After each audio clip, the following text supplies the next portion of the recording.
2. Ladies and gentlemen, welcome to the random, general, non-reoccurring, non-regular esports show. I'm glad I've got that out of the way. I didn't even remember the name. I had to write it down. That's how long that damn name is. But nevertheless, we're going to have some fun this evening, and we're going to talk about esports, and we're going to talk about Counter-Strike Go, and we're going to talk about League of Legends, and we're going to talk about pretty much everything that's on the radar right now, including StarCraft 2. And if you hadn't already worked out this weekend, there's a massive tournament on right now this weekend in Asia. I kid. There's one in North America as well. We're going to be covering all of that and what happened last weekend as well. And to do that along with me is the wonderful Genna Bain, and of course the one and only JP McDaniel. How's it going? Is up, guys? Not too much, Paul. What's going on? What time is it over there for you? It's kind of late, isn't it? It's 9 p.m., which is fine. Oh, that's it's not too bad. A decent time of day. No, it's fine. See, I'm used to doing these things around like 7 or 8, so it's either a Korean person who it's 9 or 8 a.m. in the morning, or a European who's just like, God damn it, JP, why the fuck did you have me up at this hour, man?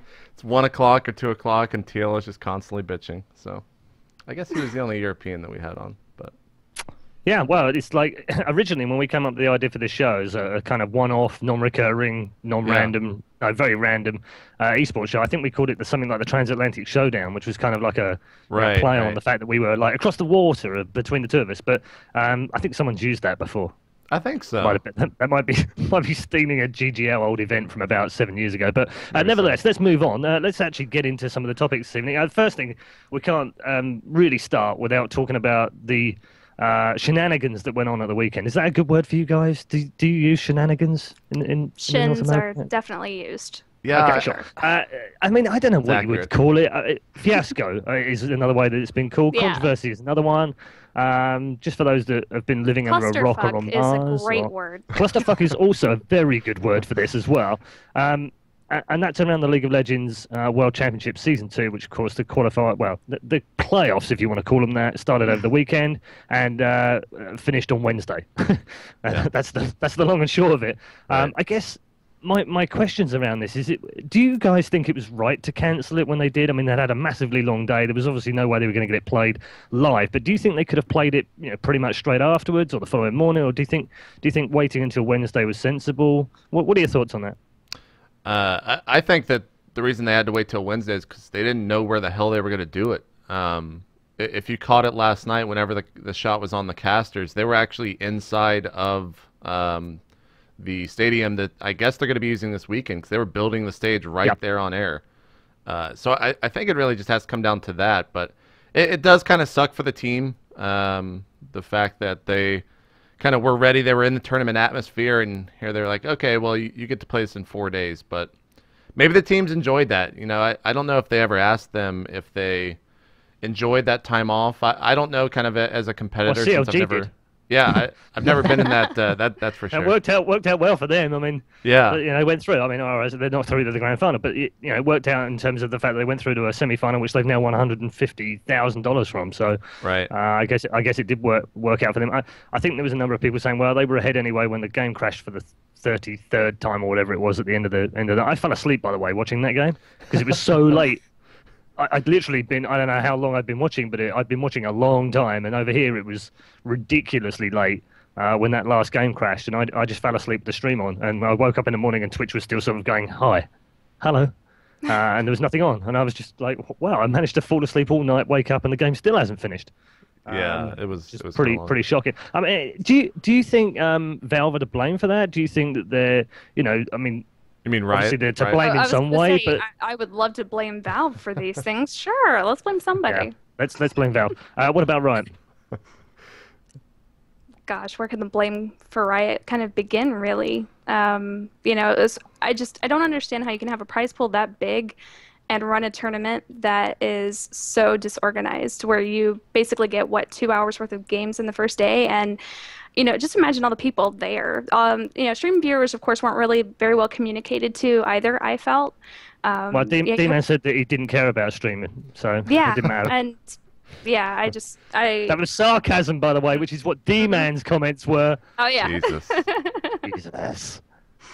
But I don't feel like it can really be blamed on anyone but Riot, really. I mean, the situation was just kind of I mean, I get the idea that things happen. Things happen all the time. And of course, this is why MLG has a freaking satellite truck.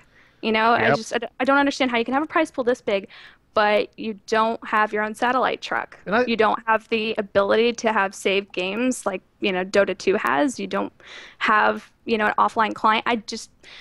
A lot of that just makes no sense to me. Do stuff in preparedness. I mean, it's common sense. yeah, I thought they had satellite trucks. I thought Well, someone no, took a shot of them or something. Yeah, that was weird, wasn't it? Because I saw a backstage picture. I think it was, Yeah. I think it was Dustin from Riot actually did a backstage photograph, and it looked like they had sack Right. trucks in the back, but maybe But they if that didn't. was the I mean, case, then what happened? You know, exactly what that it- might have do been you know the, that might have just been No, for the it's streams okay. and not for the Yeah, it League of may have Legends been, yeah. connection. Maybe. I Yeah. don't I know. mean, my biggest point on this, I don't know whether you two agree with this, but the biggest point for me is that forget sack trucks for a moment, and it's a valid point, but think about the game mechanics. You've got a tournament that in any other guise would be run by a third party. It would be run by ESL, it would be run by MLG, it would be run by whoever. And those guys have no control over the game and the way it's set up. They have to do whatever they need to do. Now, I know there's been issues over the last few years about internet connections and what have you, but I've never known it to be this bad. And yet here we have a game publisher and a game maker running their own tournament. Therefore, they have the control. Why haven't we got a LAN client? Yeah. I have no idea. I guess with releasing so many champions every month, it's just, the workload. I have no idea. I mean, I visited Riot myself. I've seen, so many, staffers there that it boggles the mind to think that they don't have time to work on an offline client, especially with so many players. I mean, the sheer amount of people playing this game is huge. So why not? Yeah, why not have that thought from the initial get-go in a way? If as soon as esports started entering the mind for this game, offline client for LAN should have been a priority.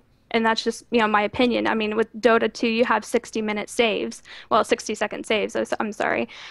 And, I guess maybe that's just, something that Valve has a leg up on, but it doesn't make sense when that game's still in beta and hasn't even technically come out yet for them to have already had this foresight, but for Riot to have just basically said, we don't need it. The internet's everywhere. It'll never be a problem. I think it's almost a case of the fact that Valve kind of designed Dota 2 from the very get-go for esports, and for Riot, it was almost like they wanted to kind of step into that, but they didn't know how much they wanted to step in, and now they're kind of going full throttle. And I think that might have been one of the things that, had they have been kind of full throttle from the start, they would have done a very, very long time ago, like Valve has done with Dota 2. But I think Valve was probably watching and laughing the entire time. I gotta be honest. Yeah, I mean, I don't want to beat up on Riot because they've done some fantastic things in esports already in the last couple of years, and they are. I want to be careful what I say in terms of I don't want to be insulting towards them for what they have achieved. Right. But they've come a long way in the last couple of years. But I still think there's a level of naivety there in terms of, they've put on a massive amount of money, a massive tournament.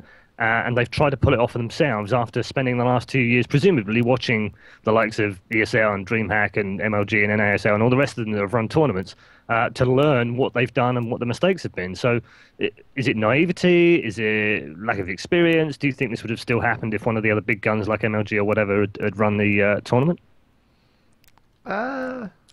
Maybe. I mean, MLG obviously had its version of this with Dallas last year. Dallas. So they Dallas Gate.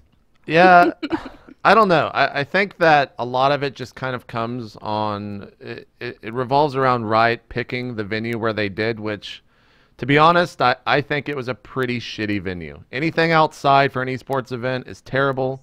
Anything outside for an event that you have to like. Dude, I hate to bring this up right now, but I was at Monza in 2006, and trust me, WCG. you speak to anyone that did Monza 2006, including the admins, and they will tell you it was the worst freaking event of all time. It was raining because and it was cold outside, there. it was wet, it was raining, and we were 2 hours away from any kind of humanity, let alone the hotel or food. I remember we might as well have been on Mars. I remember the Godfrey guys bitching about Awful. that, but I remember tuning in this past weekend and seeing like Freak's face, and they were outside, so like half of his face was bright and shiny, and the other half looked like it was in the netherworld or something. And I know D-Man will forgive me for saying this, but it looked like it looked like he had no eyes.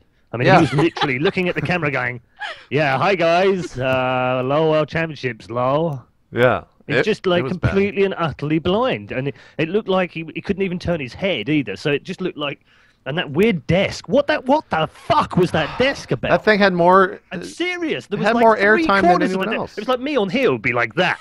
Like, hello, Yeah. welcome to the random general, non-reoccurring, non-regular It was esports bad. show. Wait, what the hell with the You should have desk? done that. You totally should have done that for this show. I'm very Oh my disappointed God. that you didn't do it now.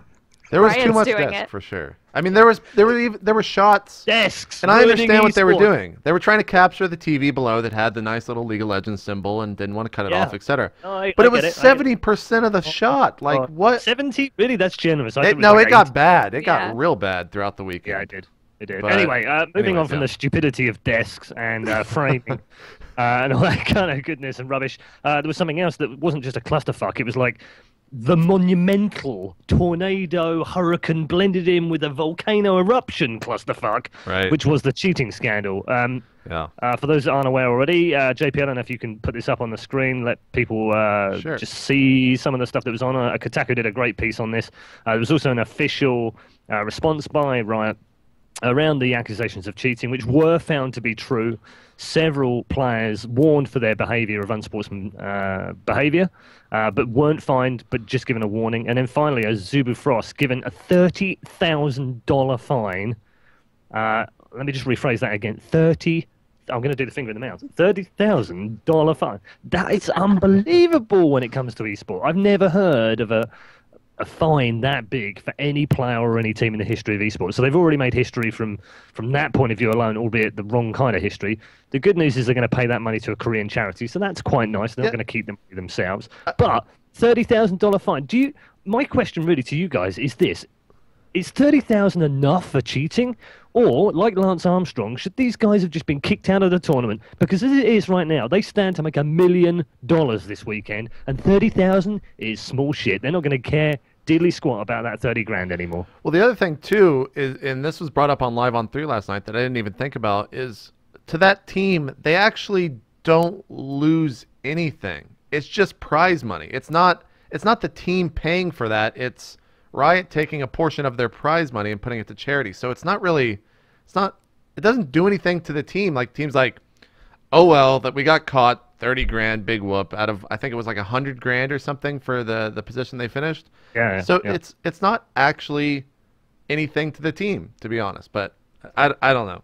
That was kind of weird. I mean, the weird thing is that they've been caught. It's not like Yeah. they weren't caught or there was some indecision. I mean, Riot were really good about this, and I hate to kiss their ass because, it's not kissing their ass. It's saying when they've done something well, let's tell them they've done something well, and they dealt with this really well. I think the odd thing is we could have had the whole general, oh look, it's been swept under the rug, but it wasn't. It was dealt with, and it was dealt with really professionally. Posts were really good on their forum as well. They were completely upfront and transparent. But my question is I still have that nagging doubt of, should these guys even be playing in the tournament now? Or would that just have ruined the tournament? Jenna, what do you think? I don't think they should be playing in the tournament, and I actually don't think that Riot were, completely correct in their, judgment after the fact as well. I have to, take into consideration the actual stage setup. Basically, I feel that Riot enabled people to cheat. I mean, no soundproof booths. I don't care what you say about headphones. You can feel vibrations from a crowd. As soon as you start to see a crowd cheer, anything like that, you already know they're at Bain. You know what's going on. It's just the entire environment was conducive. Sorry, Jan. I think you have an inkling of what's going on. You don't actually know what's going on, but great players will usually work it out. You're right, though. The worst thing for me is that actually, I hate to say it, but this again comes back to naivety in the way that they've set the stages up. These kind of things should be thought about. You can't just put stuff where you think it'll be in, it's like putting presents underneath the tree without wrapping them and then expecting the kids not to go and open them on Christmas Eve. You can't do it. I mean, these are young guys. They're going to try and get every advantage that they can. So I don't condone what the players did. I think what they did was wrong. But at the same time, I think Riot has to take a fair amount of flack for making some, I would say, fairly schoolboy errors. Well, yeah, it looked kind of amateurish to me, and what I would kind of like to see from Riot is I would like them to match that 30,000. That's what I'd like to see them do. Basically come forward and say, you know, maybe we had a hand in enabling this to happen. You know, we put the minimap in, you know, out there in crazy places, and you know, all it took was one little head turn, and that was it. It's like, what if I had an itch? What, you know, what if I just wanted to adjust my monitor for glare? Anything, you know, and they were watching. So it's just, you know, I want to see them kind of match that money, give it to a Korean charity. But do I think that the team was actually punished appropriately? No, not really. Because in the end, they didn't really lose anything. They just weren't able to gain as much. So, Genna, I got a question to kind of throw it at your realm. If Crank were to do this, to look at the screen for whatever reason here at MLG, how would you kind of, what would you reprimand him? How would you reprimand him as a team manager? He would be suspended for a just certain playing in period of time. tournaments? Right. I mean, I would prevent him from the ability to, you know, gain a higher income for that month, or if there are no tournaments to, you know, participate in for the remainder of the month, then he would be fined. Well, maybe Riot needed Frost more than I guess Frost needed them in that sense. So that's why they didn't kick him out of the tournament. Because I mean, the other thing to raise on this is that, and the guys on Live on 3 spoke about this last night. This isn't the first time. This isn't like brand new shit that's never happened before. It's we've seen this happen, like, I don't know, 10 years ago. It's been happening in Counter-Strike forever and a day. Ghosting has been an often, you know, a problem at many events. It's why we put these barriers up between teams. It's why, you know, if teams are playing opposite each other, good tournaments at least, will move the players around so that they can't see each other's screens. So, you know, my question, I suppose, is like, what, you know, if another organizer like MLG or ESL or anyone else that have been doing this for many years, would they have made the same mistakes? No, because they understand. Like, right. Correct me if I'm wrong. Mistakes. Yeah, correct me if I'm wrong. That on the first day of the tournament, the League of Legends booths did not have anything behind them. It was just clear glass. Am I wrong about that? I don't believe so, but I think they corrected that. But it's like, come But the so fuck what I'm on! You saying have is- a 70 but on foot. the other side, JP, they have made changes. You saw it. Right, they one did and day make two, changes. They made changes. But They it's did like- make changes. How do they not notice that? Okay, well, let's get a 70-foot screen. Good, got that. And then we'll put clear glass around the players to where they can look at it. Fucking bravo! Like, how does no one think about that? How is that not a simple admin just being like, oh yeah, we need to put something behind the players? Like, I mean, I get that they want to have more fan interaction and crowd interaction with the players. I get that they want them to be able to, you know, be kind of in the moment, but that's not. I mean, it's a very delicate balance, but I just don't think that they approached it in the right way. yeah. Geez, like, I have to stop the show for a moment for an important announcement, okay? What the fuck are you on, Worthing Borough Council? I'm serious, right? These guys fined me for fucking parking 2 minutes before a zone opened, okay? And they fined me £70. And I'm sorry to bring this up live on a TV show right now, but I'm pretty pissed about it. And the fact is, these guys charged me £70 for 2 minutes earlier than I'm supposed to park there, going to the hospital, okay? And not only that, I go to pay it tonight, and I use their online services because they're brilliant, except they don't fucking work. 4 times I entered the same credit card number to be told, sorry, your card has been declined, for no apparent fucking reason. I tweeted about it and moaned about the fact that Worthing Borough Council sucked. They've tweeted back to me, listen to this. We're sorry to hear you had problems with our website. Have you tried rebooting your machine or visiting us between 9 and 9:20? That's probably an automated tweet, man. Yeah. Oh my god! I'm going to explode with rage. Oh, Jesus. Anyway, back with the show. Moving swiftly on, otherwise I'm just going to rage now for the rest of this hour and a half. Is $2 million too much prize money? I think so. Oh, Is it okay, too much or is it too little? Or do you think it can go even further? Let me rephrase this. I think as long as they're able to maintain that type of high, then it's okay. I think what the problem, you know, becomes is when you have a tournament with that kind of money, and then you know, teams, especially LoL teams that, you know, rake in quite a significant amount of money right now, when you have these teams budgeting to make this kind of money, you know, kind of, you know, you look at different teams and think, well, you know, they're expecting to make at least a certain amount of money off of these events every year. And if the prize pool all of a sudden just, dissipates into, oh, well, now we're just going to do a $10,000 tournament. I'm not saying that would happen, but in the event that it does, those are jobs lost at that point. Those are, teams being shrunk. Those are teams being possibly even, just let go. So I think that as long as they're able to, be consistent with whatever prize money they wanted to put out there, then I think it's okay. But I do think it is just the number is staggering. I will say that. It's a bit out there. Yeah. Do you think that, obviously Riot are going to try and learn from the mistakes of CGS in the past. I know a lot of people have been calling Riot basically CGS reincarnated. I don't think they're the same thing. I think, I haven't worked on the CGS as well. These are very different animals. But there are some similarities, there's no doubt about it, salarying players and what have you. But do you think they can learn from the failure of CGS? And if they don't, do you think that there's potential for us to have another massive dip in esports? Well, who hasn't learned from CGS, I think, is probably the better North question. America will never trust them again. Yeah, to be honest, as shitty as this is going to sound, I think CGS, the fact that it crashed the way it did, is probably the best thing for esports to happen when it did as well. Because sure, it was shitty at the time, but now everyone can look back and not do what CGS did here. And we've kind of shown that the community has, since then, it's grown. It's gotten bigger than CGS ever was, in my opinion. So yeah, no, I agree. We'll see. In terms of the money being too much, I think kind of like what Genna said, a lot of the time these organizations will throw out marketing money like that. And we thought kind of Valve was doing that with the first international, but yeah, we'll see. If they keep it consistent, then there's no limit to. I don't think there's a cap to how much money can be put into an esports event, as long as it's allocated correctly throughout the players, and as long as it's consistent. As long as they don't go back and make it less than that for season 3, and I think they've already said that it's going to multiply. So yeah, who knows how much it's going to be next. But do you think there's a concern, though, that actually Riot do this and then Valve look at it and go, oh, okay, well, we'll then put 10 million in next year.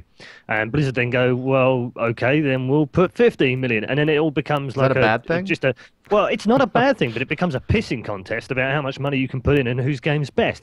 That can't be healthy. I've seen that in cycles in other businesses and in other walks of life not work at all well, and sometimes bring clubs, leagues down in other sports. So I'm kind of worried that that's going to become a pissing contest, and it really shouldn't be.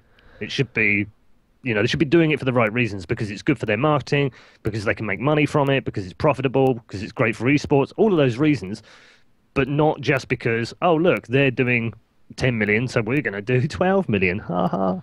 Yeah, surely that can't be the mentality. I'm okay with that, as long as they... Hey, if season 3 is announced and they have 10 million for the prize pool, and I think Riot said last year it's going to be over 6 weeks for season 3, which seems kind of short. But if they have more money than that, then hey, maybe someone has to one-up them. But I think they do need to kind of do it gradually and not just make these huge jumps. Because before this, this is probably, well, not true. I guess the CPL has kind of entered the $1 million back in its painkiller days, the $1 million limit. Yeah. But but that was over like 10 stops in a year. Yeah. It's few and far between. What wasn't the grand final for that 250? From memory, yeah. You're testing me a little bit, but yeah. I think it was a quarter of a million. Yeah. So I don't know. We're getting into these weird numbers, which a lot of us we've been doing it for so long that we don't actually believe it's real. Like $1 million for some of these tournaments just seems insane. But well, the first season of CGS they put, I think it was just over $1 million in prize money, and it was certainly 500,000 for the world final, and that blew my mind. That was 2006, I think, first year, and that was mind blowing at the time, because you just go, holy crap, this is real. This is actually, we've arrived. Esports is now, it's broken through. Right.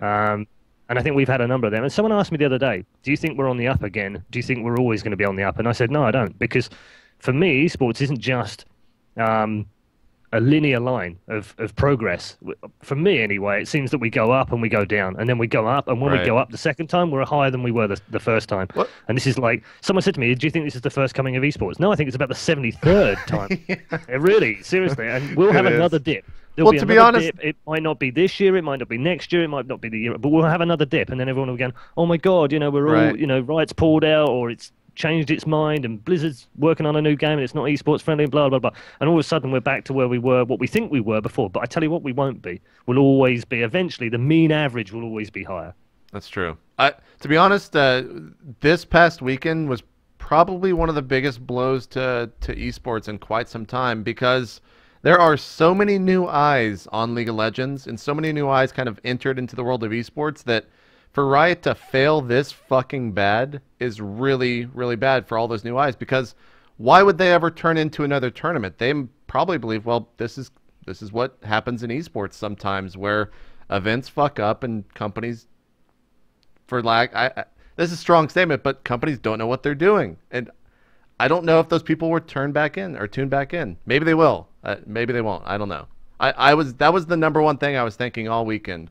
Is I kind of consider League of Legends to be somewhat of a gateway into a lot of these You're other lying, scenes. JP. The thing you were thinking about all weekend was the size of that desk. Oh, I was. That's true. I was tweeting a shit ton about that. I think with you as well. But I consider League of Legends to be kind of a gateway to all these other games, all these other tournaments, all these other leagues, and maybe they won't tune back in. That's kind of a sad thing to think about, that I don't know a lot of people are. So We'll see. We'll see what happens this weekend. Of course, the grand final is this weekend. $1 million on the line for the winners. So I pray that everything goes well So do for I, man. Riot and for everyone. I know we've beaten them up to death this evening, and they're kind of lying in a pool of their own blood right now. But I hope they can get back up, patch themselves up, and bring us an amazing grand final. Because to see that go down the pan would be a real shame for esports. I don't care whether you like LoL or you hate LoL. Seeing a tournament fail like that is not good for any of us. Trust me, I've seen it before.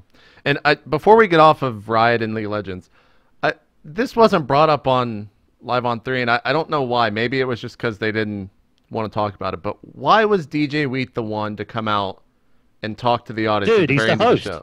show? He's the fucking host. That's No, his job. No, Yeah, that's not his job. Oh, that is his job. No. I would have rather someone from Riot. I would have Oh. rather out. someone from Riot. What, you want Yeah, to me bring a too. guy from Riot out who's never been on television, who stands there shivering like I've quivering, seen Riot like, do reading interviews. a little piece of paper going, oh, I'm sorry, but you're all gonna have to fuck off home. I don't want that shit. I want the host to come on and tell us exactly what the fuck is going on. And we pulled it off perfectly. He was fucking ashen faced. He looked fucked himself. He looked really disappointed. And you needed to get that kind of message across in a way that was not going to pacify the crowd, because it wouldn't have done, but at least explain it in a very host-friendly way. Well, then why not and have he a did that Riot? Perfectly. So I think. Why not have a Riot caster do it?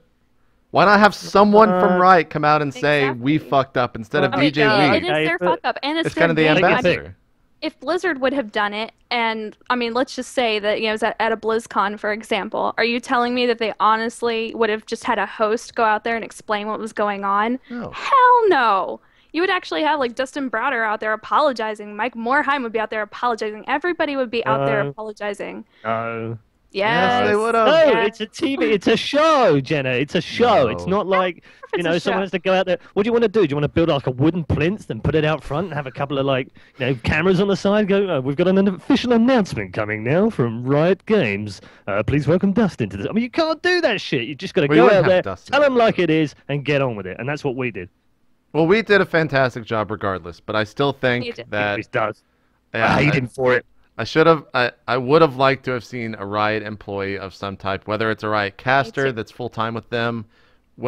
I know that the CEOs and the big guys at Riot can actually talk on camera because they've done interviews for this shit, and they look good. Who knows how many times it's been rehearsed, but we probably Hey, rehearsed you know that what? 30 You know what, times in his JP? head. Fuck it. Let's kick Wheat off for the weekend. Let's get one of the Riot guys out to host the show. It's got to be damn better than we can do it. There you go. There you I know. go. I just think it's a sign of respect. That's all. It's like Yeah. if I were I know someone who where went you're out coming from. there and I spent all that time at the venue, and if I felt cheated as a fan, I would just probably lose my mind at an event like that. That I was blown off as a supporter of a game that I had so much passion about to go to this event, and then not even get an apology from actual Riot themselves, instead by proxy. And yes, Wheat did a fantabulous job.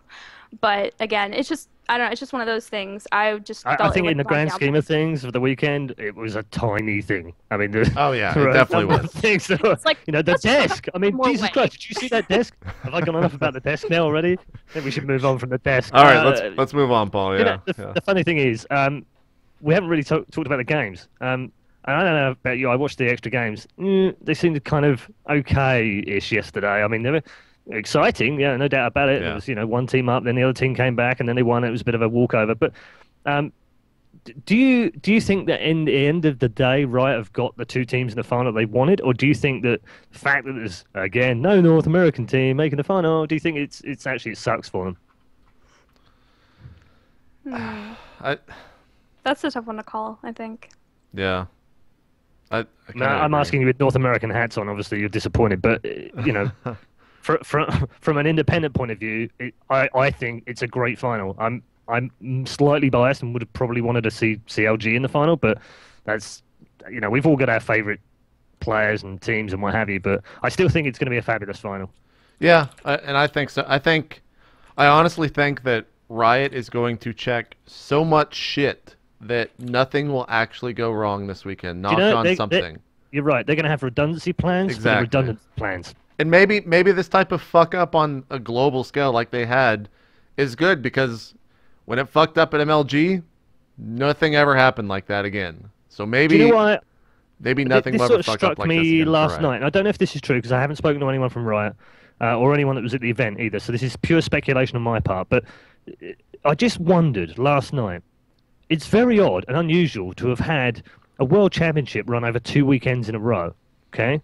So did Riot have some redundancy plans in place? Did they think, you know what, it's going to be in the outdoors, we're not sure of the internet, we're not sure of a few other things, let's do the playoffs on one weekend and then do the big shit the following weekend. And that way, if something does fuck up, it doesn't look quite as bad. Because let's face it, if it had been all at the weekend, what the fuck would they have been doing right now? When would they have played a World Championship final right now? Would it have been played behind closed doors on a Wednesday evening? I don't think so. Maybe they actually would have played for third place instead of just third and fourth. Maybe. Yeah, maybe. Yeah. Yeah. It's possible. I think that at the end of the day that I think what they're going for here for this weekend is kind of what regular traditional sports in North America is used to, this one big final boom, because esports is kind of unique when it compared to other traditional sports where an MLG takes place over 3 days and it's 5, 12 and 12 hours. Regular sports are 2 or 3 hours, and that's probably what we're going to see from League of Legends. So I think that's maybe what they're going for, and they're probably hoping that a lot of coverage is going to be coming from mainstream press instead of just esports press. And that's the point, isn't it? Because one of the things that CGS did teach me was that it's all about prime time. It's all about the moment that you can capture that audience for that particular moment in time. So there's no point in having thing after thing after thing after thing. One of the things Mike Burke said, who was the very award-winning producer on that show, was that he couldn't understand how people tune in for 15, 16, 18 hours and how the casters carried on doing that stuff for so long. And he's kind of right. I know we've kind of got that in our blood and we're used to it and that's what we do. But for a mainstream audience, it makes massive sense having one game over a couple of hours that people can tune in. It's like the Super Bowl, it's like the FA Cup final, it's like the Wimbledon tennis final, whatever you want to call it. It's that capturing of the crowd at that particular moment in time, and people get it. It's all the money, it's all the marbles, it's one game, winner takes all. It's fairly easy to explain to the mainstream. But the thing is this, do we really need the mainstream anymore? Do we? We're getting 500, 600,000 people who are genuine, true esports fans, don't want to change it, don't want to come up with a stupid rule set, just want to see it the way they want to see it. I truly believe now that this is happening more and more. 5 years ago, we were busy trying to take video gaming onto mainstream TV because we thought that's where it needed to go to get bigger. It didn't. We were wrong. Now, big companies like CBS, DirecTV, and Sky in the UK and BBC are all now coming to us and coming onto the internet to figure out how they monetize their shit that can't be seen on TV anymore because we don't watch TV and we're the next generation. Well, maybe you guys are, I'm not. But we don't consume TV the same way that we used to 2 years ago, let alone 5 years ago. They're now trying to figure it out. We've been doing it for frickin' years. Do we need TV? No. I don't think that we need Yeah, I it. don't I think we think need it. that the accessibility is nice, to introduce people who are not, part of our generation, I guess. At least for, again, there are going to be people who are out there who are like, esports, WTF, what's going on here. So I think that, it is a nice thing. Sure. Accessibility is great, but no, we do not need it. It's definitely not a necessity. There's too many ways. I mean, when you can watch YouTube on your Google TV or what have you, when you can watch the internet, just as easily as you can watch TV, I don't really see the point in, partnering with, things like ESPN. It's like, oh yeah, let's get it on television. No, maybe for more marketing opportunities, possibly, but I just don't see it really being a necessity at this point. I think Right. that JP? just to cut in, I think that we don't need TV, but I think you're going to keep seeing implementations of it in different ways. Probably not so much here in 2012, but 2013, I think you'll keep seeing it.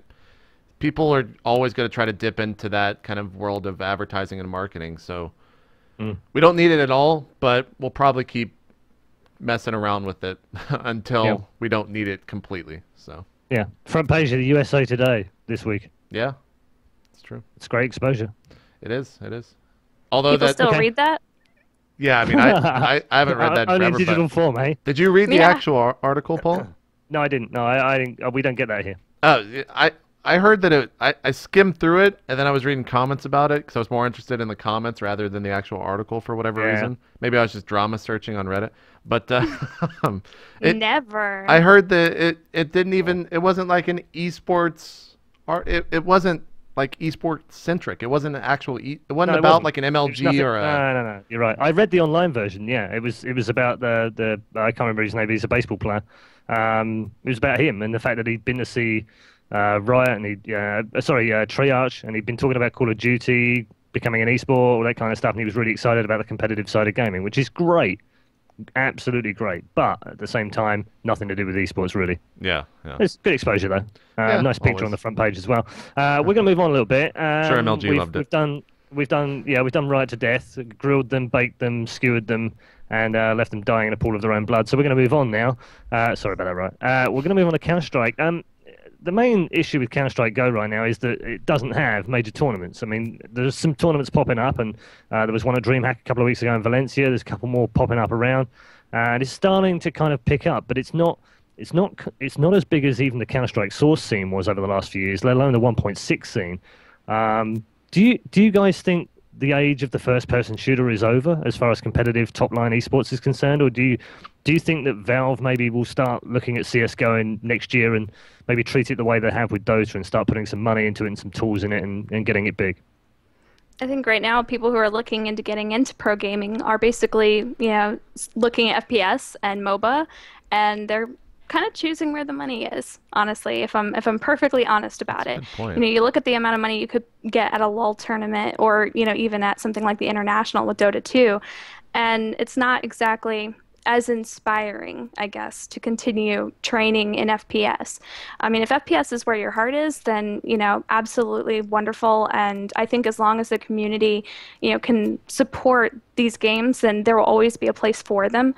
But unless Valve really plan on dumping some money and some support into CS:GO, I really don't see it becoming anywhere near what we saw with 1.6. Yeah, I don't think the age of FPS is dead by any means. I think that every FPS that has come out is complete fucking shit. And that is why we don't have an That too. FPS right now in the competitive scene. Like, everything is a rehash of what it's done. We're on the fourth Halo.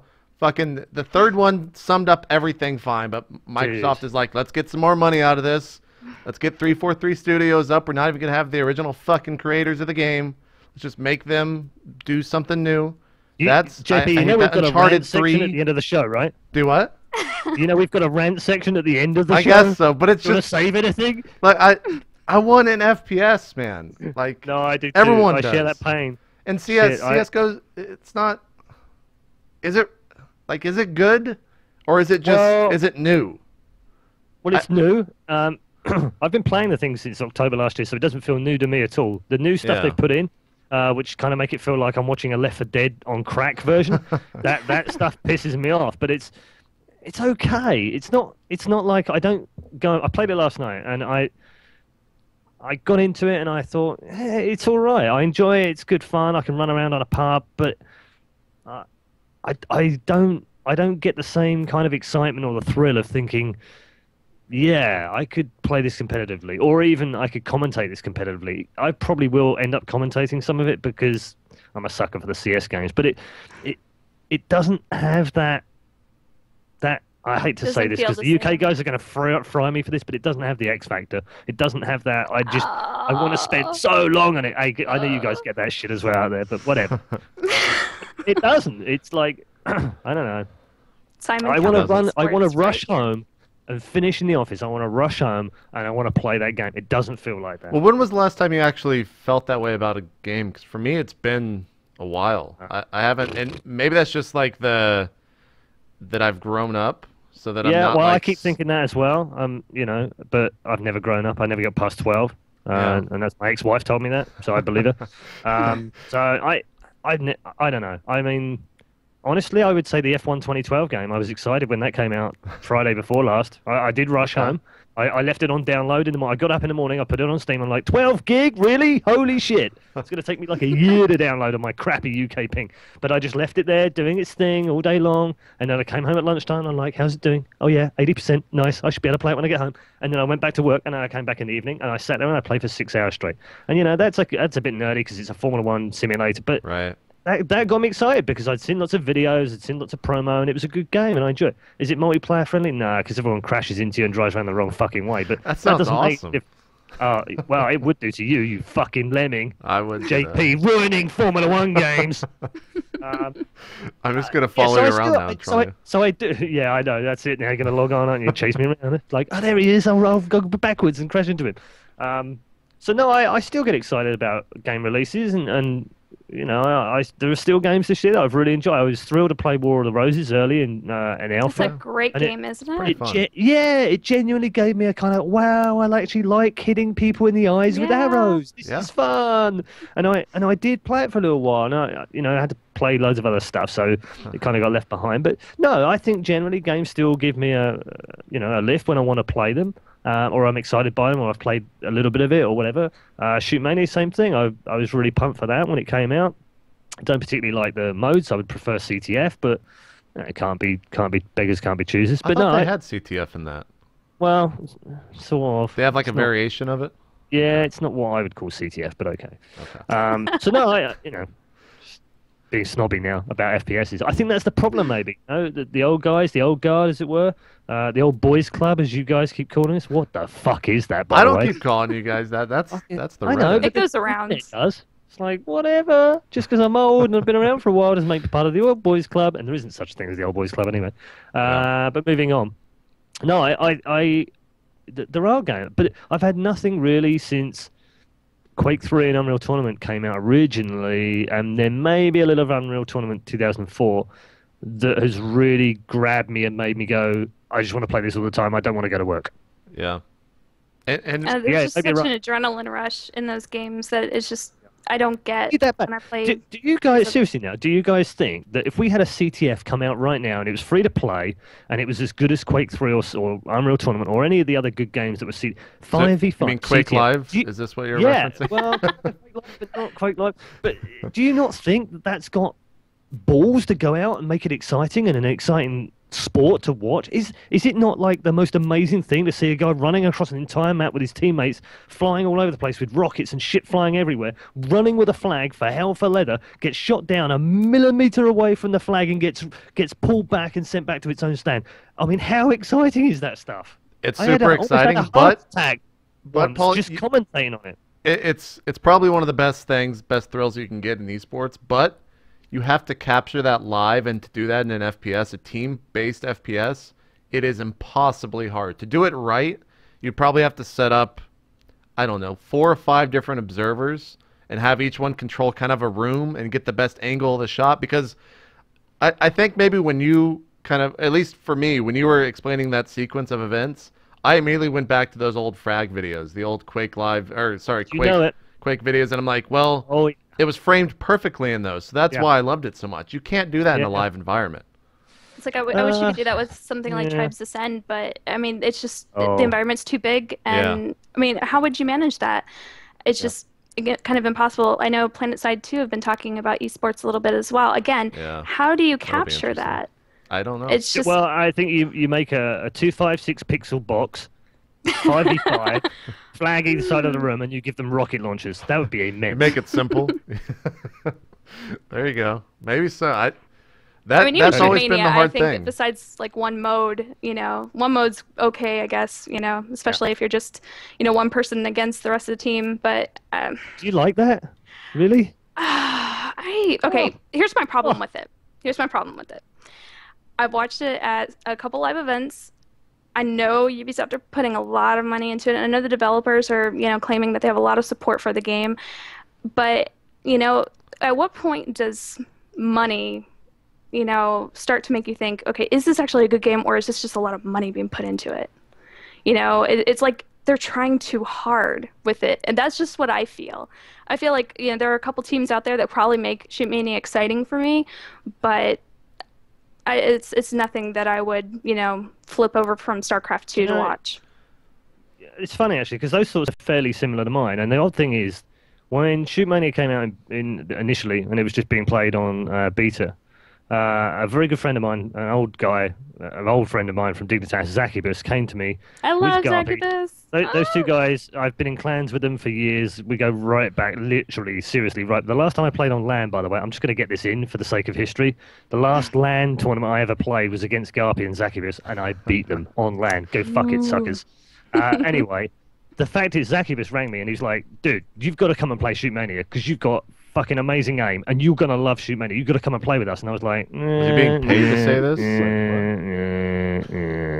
So, I don't know. He got excited about it. I didn't get excited. That said, I did meet the developers, and they are really passionate guys. Passionate guys about it, and they really want it to succeed. But, I don't know. I have a little bit more faith in Reborn. Depending on whether Too Good gets his ass out of his head out of his ass. We'll see. If Too Good can do that, then I'm sure it'll be great. But... Do you know the worrying thing, JP, is this? If he can't make a good first-person shooter that's competitive for esports, then who the hell can? No, the worrying thing is if he actually succeeds, you know how big his fucking ego is going to be? It's going to be monumental. You can't even touch that guy if he makes that and it works out. You want to talk about exclusivity?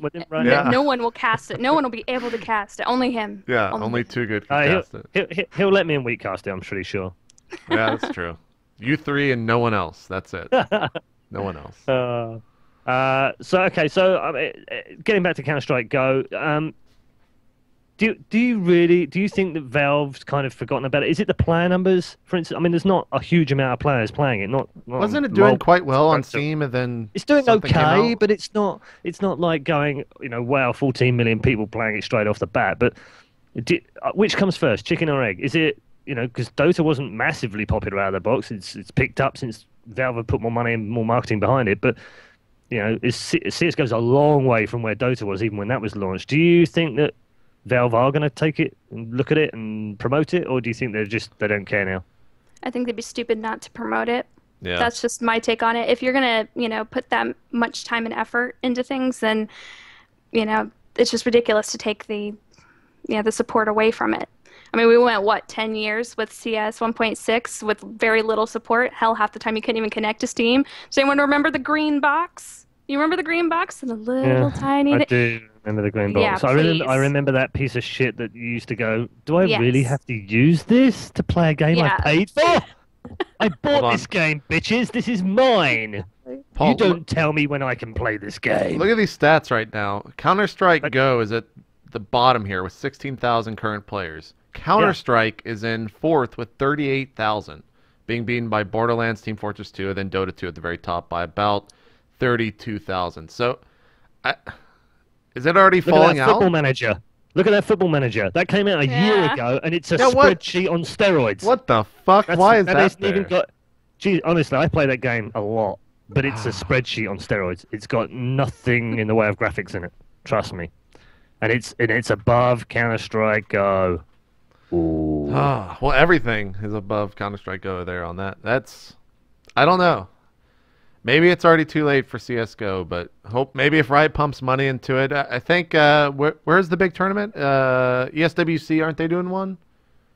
Is that correct? Yeah, they are. Yeah. Yeah. So I guess we'll have to see how that goes. But I think that everyone's too nostalgic still for 1.6. Everyone wants a 1.6. I think so too. Nothing will ever replace it for probably a year or two. But do you know what? That's funny because I was looking at the sign-ups for the Bucharest 1.6 tournament, and every big clan that was originally going, including Na'Vi, by the way, over the weekend, have pulled out. Really? Yeah. So Na'Vi are really not going sad. now, and I think that's sad as well. So they're not supporting 1.6, but they're bitching about CS:GO, and they're not supporting that either. I mean, make the fucking minds up, and then just go to one of these tournaments with your players, please. Yeah. Well. Otherwise, Nip and Very Games are just going to clean house and win all the money in CS:GO forever. I mean, from a team manager perspective, would you rather send someone to play 1.6 and maybe make, I don't know, the stream numbers are shit for that, the prize pool's probably complete shit, or would you rather send someone to go play in a Dota 2 or a League of Legends tournament somewhere in the world? Probably the latter, right? To make a return on investment there. So I don't think that ROI is there yet for FPSs of any sort right now. Even ShootMania. ShootMania, the only org supporting that is IPL right now, right? Yeah, as far as I know, yeah. And they have 100,000 or something like that. But Genna? The thing I kind of hate, though, is that competitive gaming has gotten now to this point where instead of us playing a game and finding out that we enjoy this game, and we're going to try to play it competitively, we start looking at things like, oh, how much could I possibly make off of this game? I can make more playing LoL, or I can make more playing Dota. I'm going to go and try to be competitive at this game. I just don't understand, again, like going and playing 1.6 or playing Go, which would you rather do kind of situation. Which one did you enjoy? Which one did you love playing? Which one made you feel like, hey, I want to go out there and be a competitive gamer? I don't understand when titles started being disregarded for certain things. It's like the Super Bowl, for example. Do we hear first how much they won, or do we hear that, hey, these are the Super Bowl champions? Sure. Yeah, I think there's room for both. I mean, there are players, and I've known a lot of players over the years. You look at Fatality, for instance. He started in Quake 3. He was successful. He won over 130 grand in Quake 3. He then decided that he was going to go and play fucking Doom 3 because they were going to put it on at QuakeCon and they were putting 30 grand up in prize money. So he played Doom 3 and he won that. Then the next year he decided actually they were going to play Unreal Tournament for a year because they were going to put up a big prize for that, and he did that. And then the next year he's playing Painkiller because they put up $1 million. So he's gone wherever the money was. No one, well, I think probably people did give him a hard time about it, but the thing is that he was still successful year after year after year.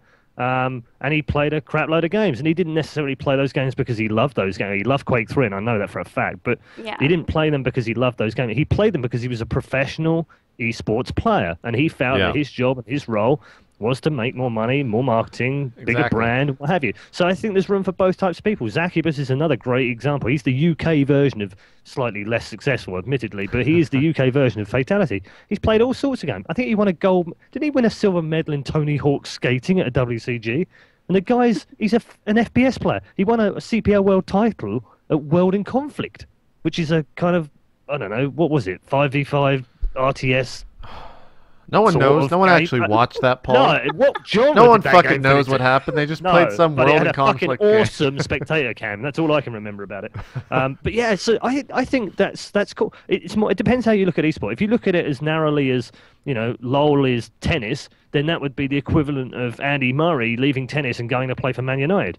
And that's bizarre, I admit. Yeah, that's true. But if you look at esports as being more like athletics, for example, as a sports idiom, then actually it's not that different. I mean, I saw in the Paralympics, there were guys, they were running the 100 meters, the 200 meters, the 400 meters, the 800 meters, the 3,000 kilometers. I was, what the hell? How are these guys doing this stuff? But they did it. And so I look at it a bit more different. But I think there's room for both. I think it's okay. I think you should love the game you play. But if you don't, you want to be a professional athlete, then you've got to be a jack of all trades in some ways.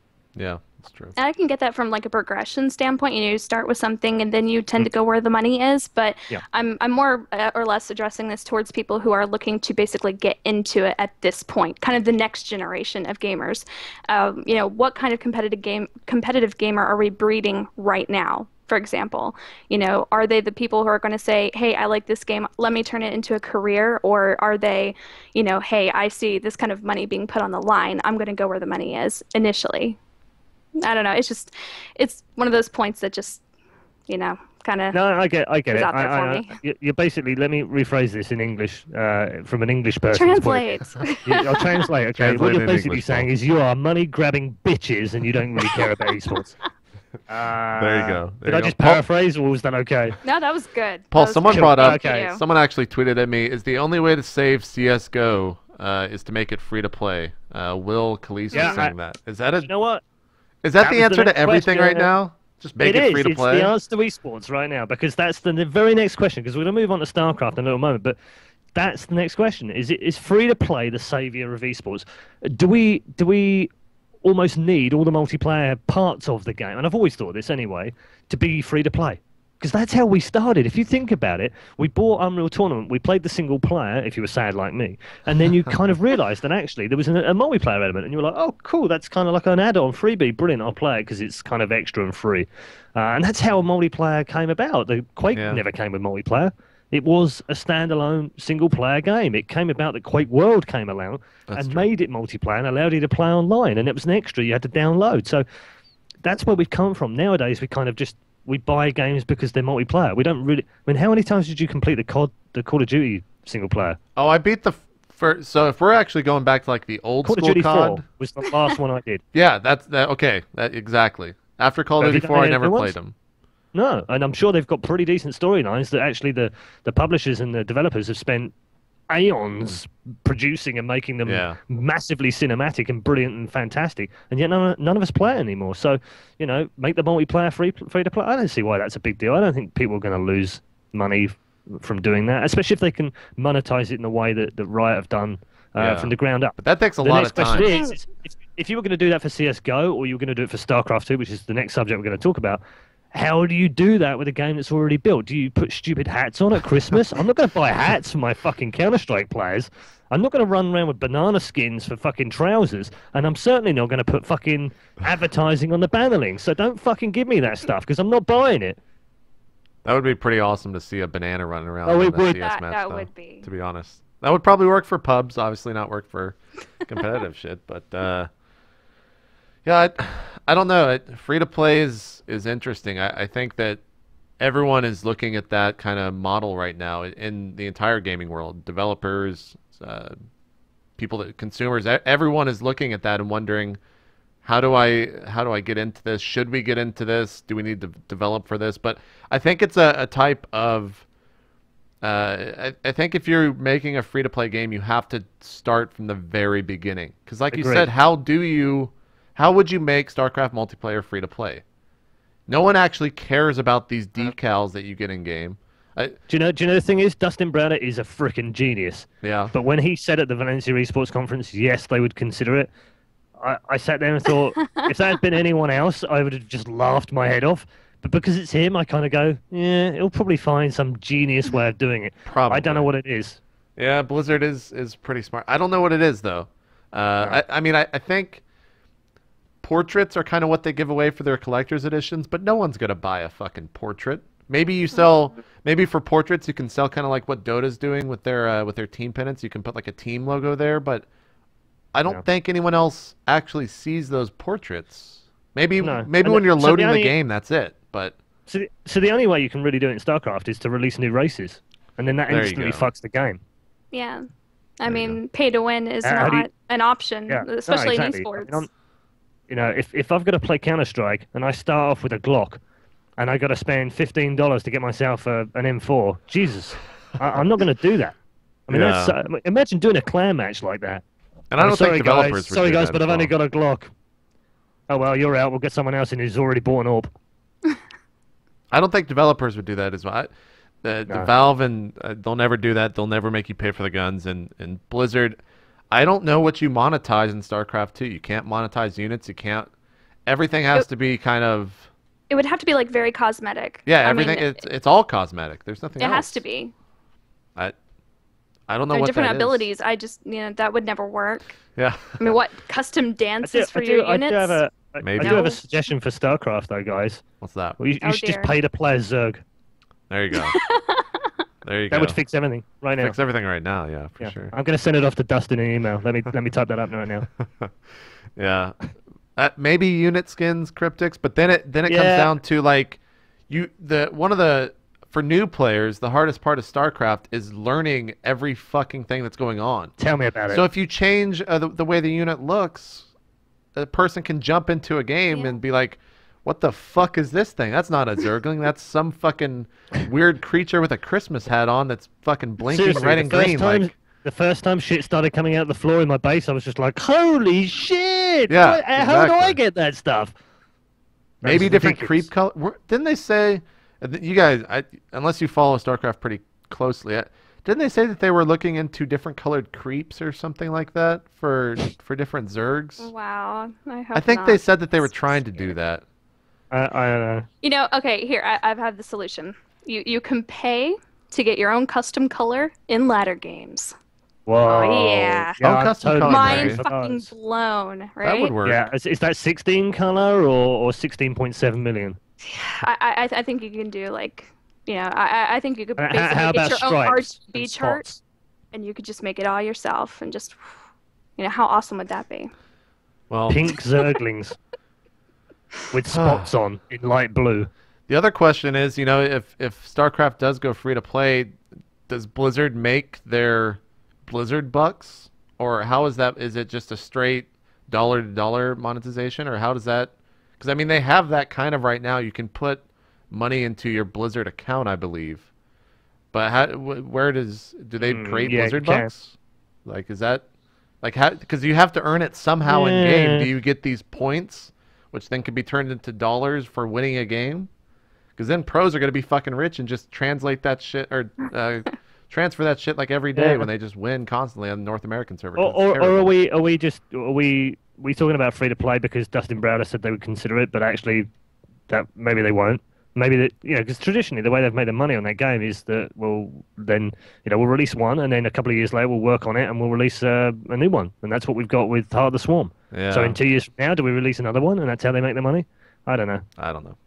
We'll have to see. It'll It's be a definitely one of weird those day questions. when Blizzard come out and says like, all right, we're going free to play for the multiplayer, and then what happens? Like, that's a really weird day if that ever happens, and I don't know if it will. I could probably see that like at the end of our trilogy here, perhaps, When it's because about to die. then what happens after that? So Well, what happens is if you follow the Halo course of things, is that they fire all the keep going. developers. They fire all the developers. Sorry, Dustin, you've got to leave, and you can go off and make another game that we don't care about. And then what we'll do is we'll tell everyone that it's closed down forever. This is the last one, and everyone will go out and buy it. And then 2 years later, we'll release a fourth version.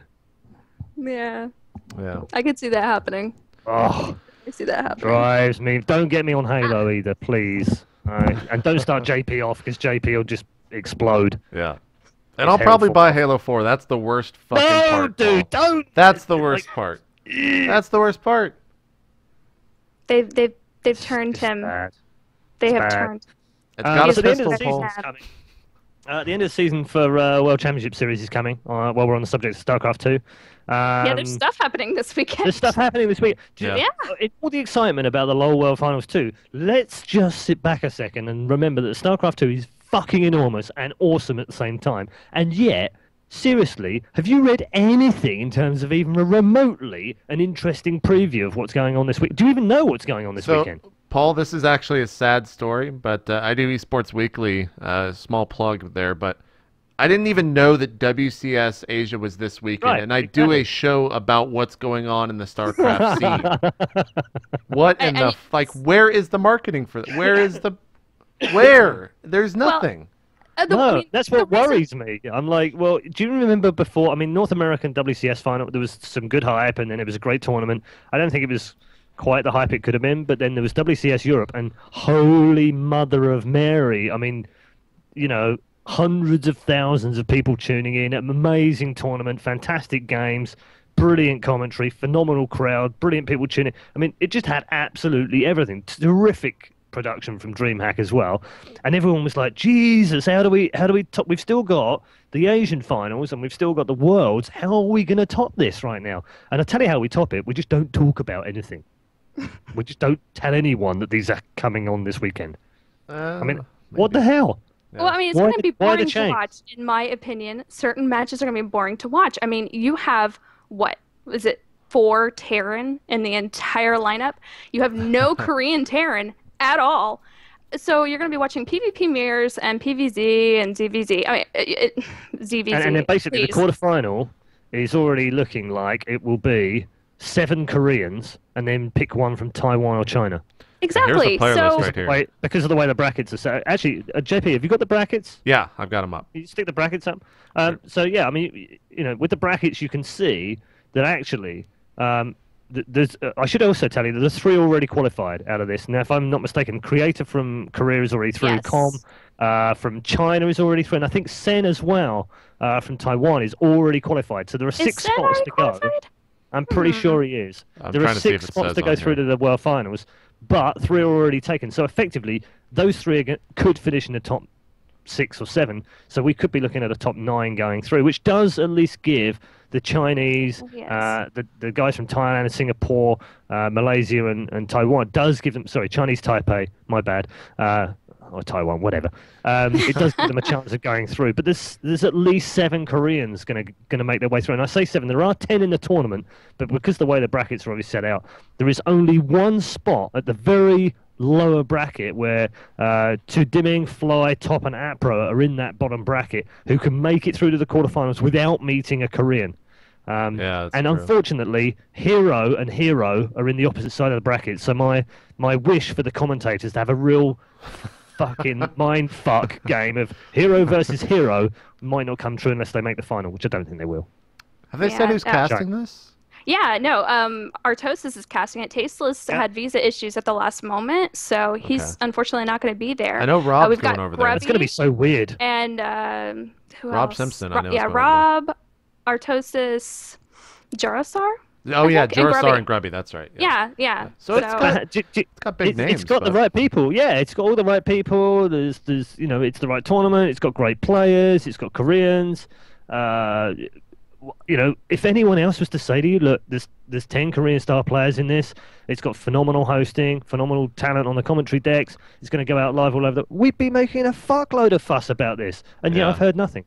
Well, I mean, you also have to take into account that, you know, the Good Invitational is, you know, this weekend as well. I think it's a lot more accessible to the foreign market right now. I mean, you have all those personalities coming together, you know, your favorite EU players. So, you know, I can't really fault too many people for not making so much of a buzz about it. But because, again, and it's just, maybe it's just me personally, I hate watching mirrors. I hate watching it. It's just, PvP makes me want to vomit. Hater. I am a hater. I am a hater. Mirror hater. PvP makes me hate. It just makes me rage so bad. Genna, Bain, mirror hater. Get it up on Reddit right now. Yeah, well, the lineup is pretty interesting for the Good Invitational this weekend. Lucifron, Thorzane, Night, and Rhett, Stefano, Monacos, and Elfie. And that's why I think, you know, possibly, and that's just, you know, speculation, obviously, but I think a lot more people are probably going to tune into that, either that or they're interested in what's going on with Riot. You know, we do have some crossover. I don't know. I just think it's a shame for the WCS because it. I do too. Oh, it's definitely for sure. You know, it sort of started off very slow. It was very quiet. It didn't even get onto Team Liquid in the start of the year. I was at the German final. I don't remember it featuring pretty much anywhere. It was very quiet until the final, and then people started going, "Oh, actually, this isn't too bad." And then I did the UK one, and by then, WCS was kind of a big deal. And then that WCS in the UK was probably the best tournament I've been involved in the UK. And then we go through a number of other qualifiers, North American finals, and it's starting to build and get more exciting. And then the Europes happen, and holy shit, it's like a volcanic explosion of brilliance. And then it's fallen flat again, and I don't get it. I would have thought that Blizzard would have wanted to try and keep that momentum going. Yeah. I don't know. It's really weird. But you know what else is weird, Paul? I'm actually going to pull up the drama mill here. Chad brought up a good point. TLO is now replacing Stefano for this event. The other day, Stefano tweeted What? something along the lines of saying, basically what he said was like, I don't like the fact that people can make decisions for me or something like that. I should probably pull it up instead of just misquoting. But Yeah. we obviously saw that he kind of had a thing with Bling. More, I guess that's not very Yeah, specific, yeah. but It was past couple of chat days spat. he said some weird stuff, and is Only in the last few is this days. kind of the reprimand of is EG making him not go to this tournament? Yeah, it's a Maybe. suspension.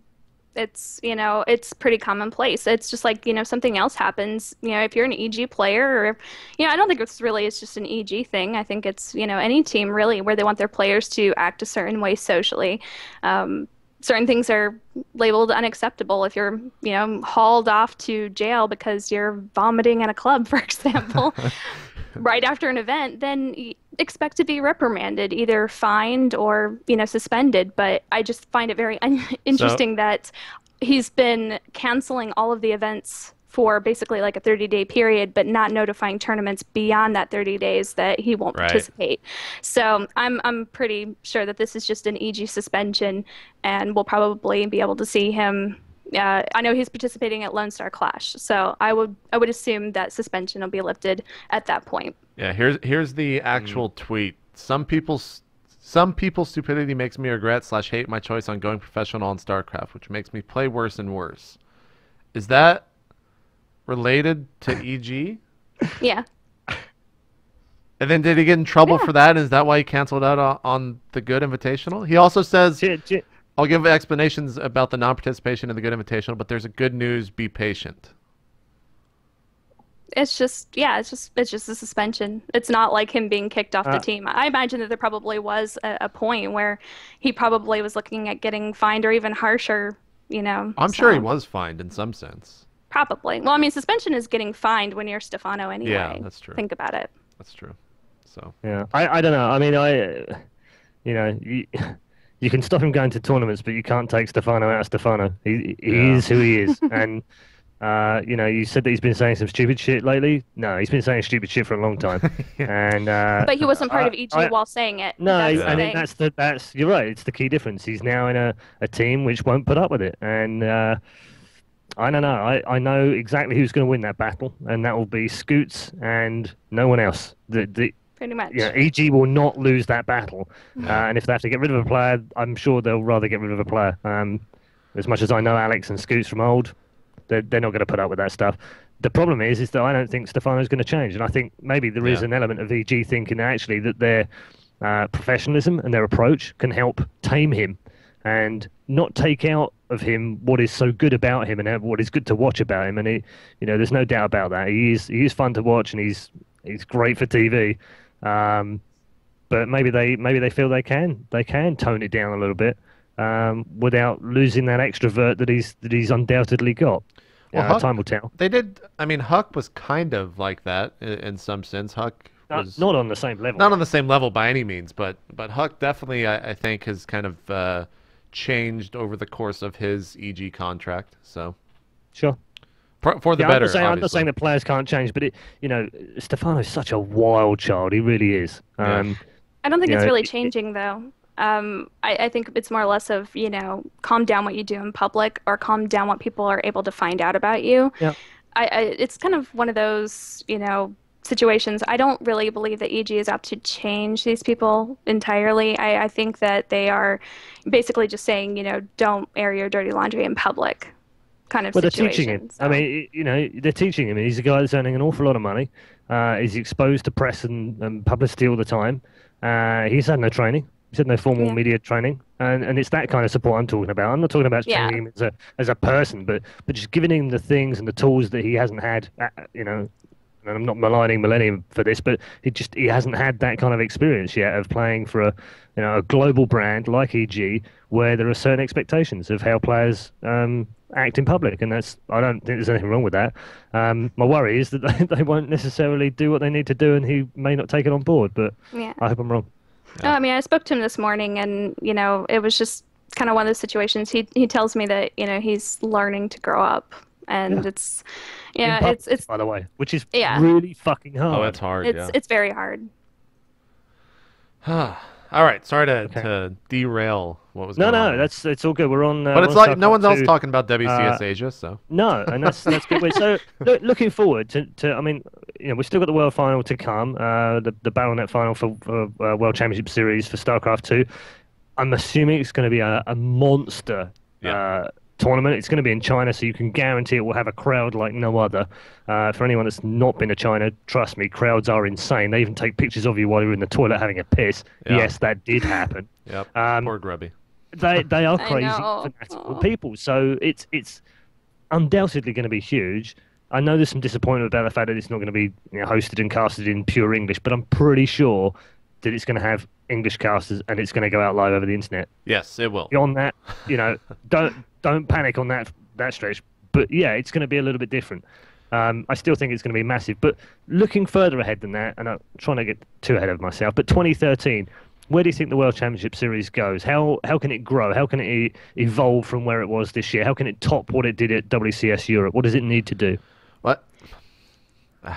Genna, you want to take this first?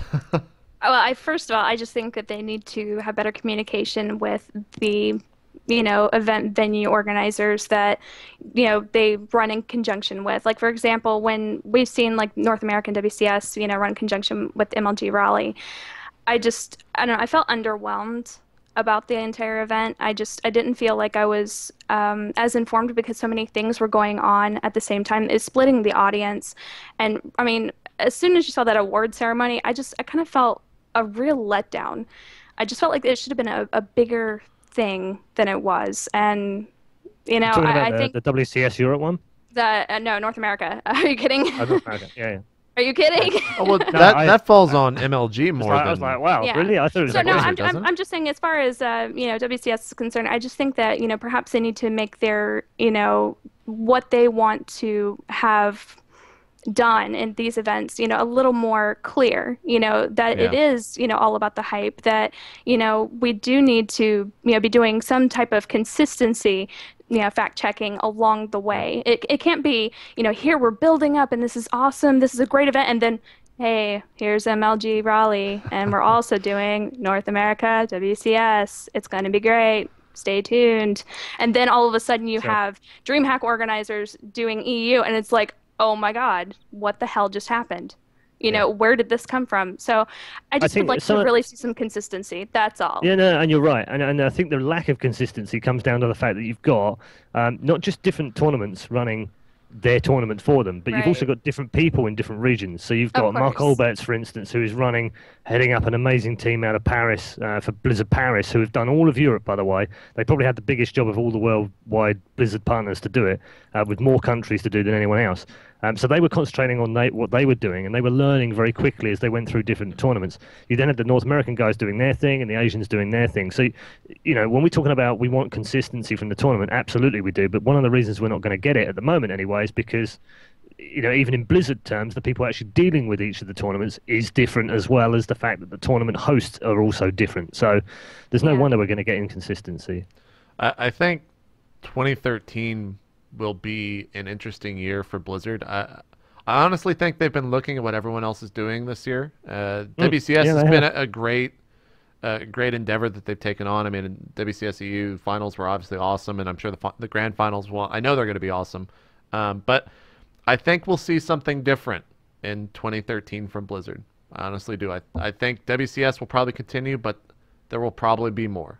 And I don't know what that will be, but I think that they've kind of looked at what everyone else is doing right now in esports and said, well, maybe we can have more of a hand in this than we thought initially. So we'll see. And I hope so too. I think it's got massive potential. Do you think it has... Do you think there are shades here of what Riot have done over the last 2 years in building up the League of Legends thing? And do you think that Blizzard may end up going down the same road? In terms of what? In terms of being... Well, in terms of, they've rented out their tournaments. They've let other people run them, and then they've learned from that. They've got better as they've gone along, and I know that Blizzard have been very active in telling each tournament host what they wanted from them, whether it be SL or DreamHack or whatever. Do you think they spend next year making it a little bit bigger, maybe more of the same? I mean, And then if they 2014, they come out and they're like, okay, guys, we're just going to run everything ourselves now. It's possible. I mean, they put on great shows at BlizzCon. Obviously, the last BlizzCon had the biggest crowd that we've seen. Well, obviously because it's BlizzCon, but the GSL finals on Saturday night was awesome. That was a great event to be a part of, and they've shown that they can put on their own shows before anyone else really did. Kind of in this in the esports scene as a company.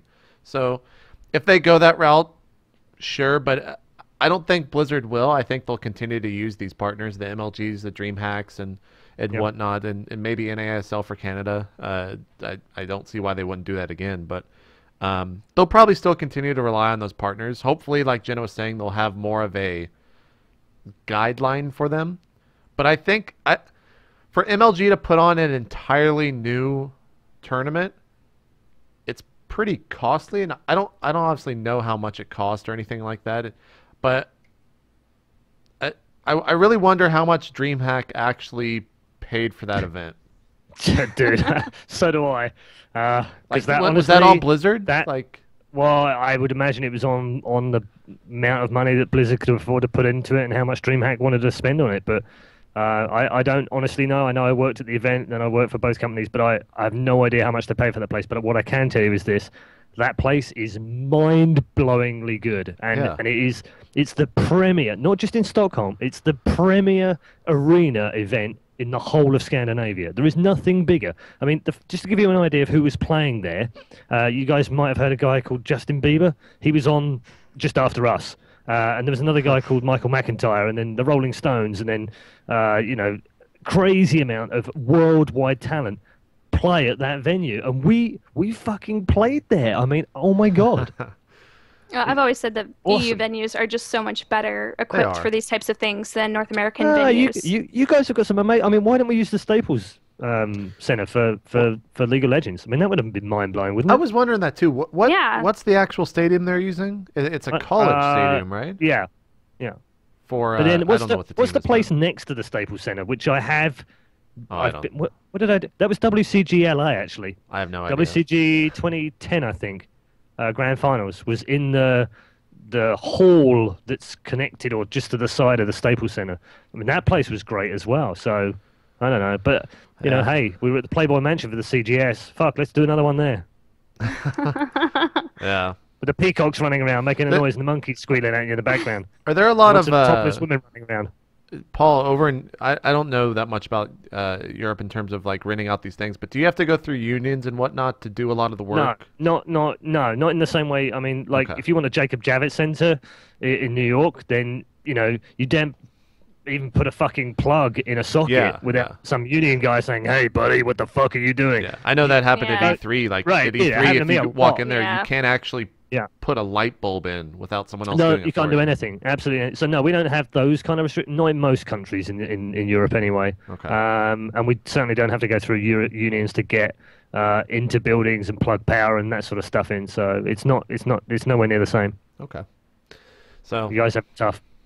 yeah, maybe that's why MLG keeps kind of doing the convention and building everything on their own. But I think that there are some venues where they have had union workers, but I don't know which ones off the top of my head those are. No, well, I've definitely been at events in New York where we've had union workers. Obviously, working with the CGS, we had union workers. Sony Picture Studios, when we worked there in LA '07, that was pretty much union, and we had the strike going on at the same time, so that was fun. Nice. Yeah, I've seen quite a lot of it in the US, but I don't think I've seen anything in Europe. That's a great point from the chat. Who is this? Prime Timey brings up the Austin City Limits that Red Bull did. That was probably the best venue Oh, that I yeah. think we've seen Yeah. in North America in terms of just Yep. being an actual venue. I mean, I don't really Yep. think that the venue for like the international for Dota 2 was horrible. I mean, because that's at least true. you had, seating. And I think that the atmosphere that they created was kind of exciting. It was kind of like the Iron Squid venue. It was definitely unorthodox for Iron Squid to put on their tournament in, one of the most prestigious opera houses in all of Paris. But, it sure as fuck worked and it was exciting. So, I think We that, had the, perhaps we should do more of that. We had the Gaylord Texan Resort for QuakeCon one year. Oh, God. That was pretty cool. You know, I walked into that building, and one of the guys said to me, "Do you know they can see this place from space?" Yeah. True story. I've And I was been like, there, Paul. I've been Cool. to 7 events there, 8 events, something like Really? that. Okay. Yeah, and It's a great hotel. It is, yeah. MLG did a bunch there. Then they also do the one. I think MLG's been to every single one because we've been to the one in DC, or I guess they've been to the one in DC. They've been to the one in Nashville for one of their combines a couple of years ago when they were doing that whole You fiasco. went to one in Grapevine as well? Yeah, the one in Grapevine. Yeah. And then the one in Orlando that's connected kind of to Disney World. I think that's where they always have their Orlando events. Yeah. So. Yeah, true story on this. Being that I'm from the UK, obviously, so don't hate on me if you don't like this place. But in Grapevine, they have this amazing place called Steak and Shake. Oh my god! I'm not kidding you. I've never tasted Really? beef like that or strawberry milkshakes like that in my entire. Have you life, had In-N-Out either before? or since? I've had Yeah, I was In-N-Out. gonna I say. used to have, but then In-N-Out got boring because I was in LA for 2 years. And I know that sounds like sacrilege, but 2 years of In-N-Out. You know what I'm saying? Yeah. Kind of gets a bit samey. Do they It's like put Taco Bell. There's an In-N-Out near Like me eating now. Greg's every day. And it's Yeah, actually exactly. it rough. doesn't taste anything like the West Coast In-N-Out. It's actually terrible. Like I do not enjoy going to the one near me here in I guess it's Dallas proper, but it's Plano, Texas. So I don't know. Okay. But Steak and Shake's pretty good. Yeah, I haven't been there in a while. It rocks. Steak and Shake. If you're watching or listening, and you want to sponsor a team, please feel free to come into Esports There you go. and sponsor a team. That'll be very nice. We'd like that a lot. Can you imagine that? The Steak and Shake professional esports team? That'd be amazing. These guys, they'd just be like enormous guys, like trying to get into like chairs. It's like with Idra and his, Monster Energy drink in front of the camera in Everyone's the just booth. It's drinking like a be shake. there with a big mouth full of burger and it's like Oh, there's a God. milkshake in front of the camera. I can imagine We've had MLG going to, ape shit over that. We've had to fine the Steak and Shake esports team for breaking several chairs this weekend. Exactly. Exactly. Okay, so What's next, Paul? we're on to our last subject, which is Player of the Year. So this was given to me last week. I'm not going to claim credit for this one, but I just wanted to spend the last maybe 10 minutes or so before we move on to any other business, talking about awards. And Genna sort of touched on award ceremonies inside tournaments themselves, but I'm talking Sure. more about, should we have more awards? We used to have the ESL one. I don't think we've had that this year, but to me, those kind of award ceremonies, I know it's a bit kind of like, slapping on the back and all that kind of stuff, but it gives credibility to someone's achievements throughout Right. a whole year. And I like the fact that we have the Oscars and we have the Emmys and what have you. Why not esports? Is that such a terrible thing to maybe talk about? And if so, how would that work? I've always thought about doing it back when State of the Game was kind of in its heyday last year. I wanted to do kind of a StarCraft award ceremony type deal, and I think I did back in the day when I was doing ArenaCast. Slasher has always wanted to do one, but at the end of the day, it's really hard to do that because for StarCraft, you don't want a bunch of journalists saying who the best player is. You want the players saying who the best player is. Because Absolutely, yeah. if journalists Yeah, are saying it doesn't actually mean shit because no journalist really knows what they're talking about in StarCraft except for Oh, there was an except for except. Team Liquid. Oh God, what is his name? Who's a Team Liquid writer? Why am I blanking on I'm not this? telling you. I'm not. You dug this whole JP. You get out of it.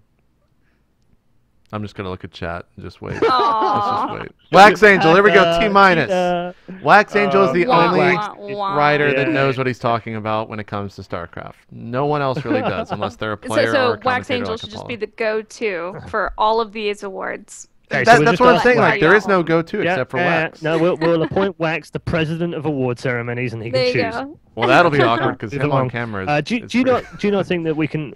I mean, many award ceremonies are done on a mixture of things. They're done on things like voting by the players. Player of the Year, for instance, is a popular award for football over here. Yeah. Sorry, soccer. And there are all sorts of awards then chosen by the audience. So Radio 1, for instance, they have like International Artist of the Year will be chosen by the listeners.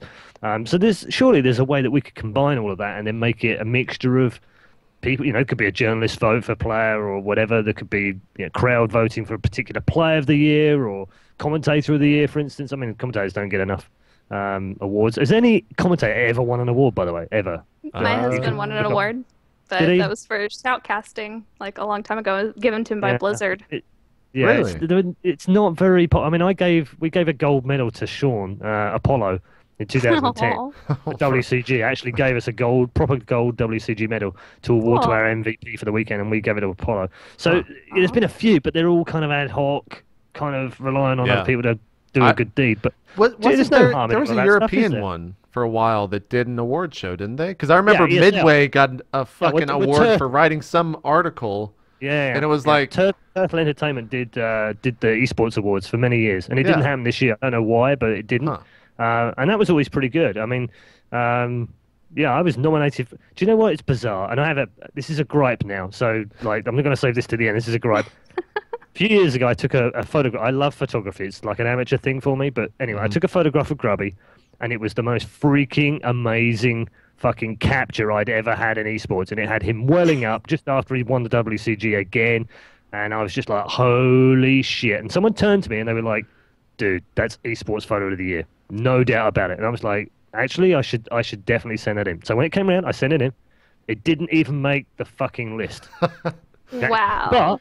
But here's the fucking weird thing, right? I'm no great shakes as a writer. My writing is like spew, and that's it. It's all bad grammar. There's no consistency. There's no flow. It's awful.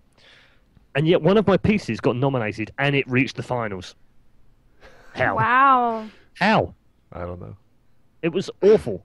I So don't know. yeah, that's my gripe over with ESL. Sorry, boys, but that was bad. GSL also did an award ceremony before their. Yes, it did. What was the big tournament they did at like the end of 2011? Whatever that was. That was actually cool. That was. It was very proper. Everyone was actually dressed quite nicely for it. We saw Nick and Dan wearing their cute little bow ties and everything like that. But there's never really been one stateside. Europe has had Turtle Entertainments, like you were saying, but it's someone with money has to organize that, and the people that want to organize it are me and Slasher, and we don't have money. So Okay. Sorry, I So started an esports team. yeah, I don't know who can it's all organize something Jenna's like fault. that. Jenna's killing killing esports esports. awards. You're killing esports awards. That's what you're doing, Jenna, by There you go. investing I'm sorry. selfishly in your own team. So, yeah, but Paul, who does that fall on then? Does it fall on like an MLG or an Well, IPL, or does it fall yeah, on that's a good ESFI? question. Because I think they might have done awards, but I don't. It wasn't like an actual proper event with I a think- host I think- and everything. Yeah, I think there's been a lot of like fictitious, well, not fictitious awards, but a lot of sites like Candrid, for instance, and ESFI have definitely done awards, and HLTV.org have all done awards before on, Player of the Year, All-Pro of the Year, or whatever, on specific game. I'm talking more about actually a fucking ceremony yeah, and an actual inviting these ceremony. guys along and handing out proper physical awards. And don't take anything away from these sites that's put a lot of time into those awards, by the way, because they are great. But I want to see a ceremony. I want to Yeah. see them out there. Maybe it's a mixture. Maybe you get Sundance chips in 20 grand. Ralph from ESL chips in 20 grand. We get Russell from NASL to chip in 20 grand. Good luck getting 20 grand out of IPL, but we'll try. 20 grand from Riot, 20 grand from Blizz. I don't know. Maybe we'll get a load of money, we put it into a pool, and someone comes up with a fucking great idea, and then Maybe puts so. JP right out the front center to present the fucking thing, and then That'd that'll be work. I don't know if I'd want to present something like that. We get What? Clutch to do it. Yeah, we'll get on. Clutch to do it. Clutch will Clutch just will do dance it. the Yeah, entire get Clutch time. to do it. He Clutch could will actually do do the opening as a la the Oscars and just dance. That'd be good. Gangnam Style with Clutch again. Yeah. Oh wow. He was so much better than I was, that's for sure. That I would definitely win Worst Dancing on a Stage 2012. If so- that award exists. Please don't fucking make that award. Chad is spamming, or at least one guy is, the Golden Mouse Award, and that's something that carries so Yeah. much weight in Korean esports. And that would be Does. awesome if we had something like that in. Yeah, well, you've got the golden joysticks, which have been around for years Yeah. for game developers and game publishers. So My That's true. husband's why not nominated expand? for one this year. Why not extend that a little bit to us little paupers down here in the esports world? Yeah.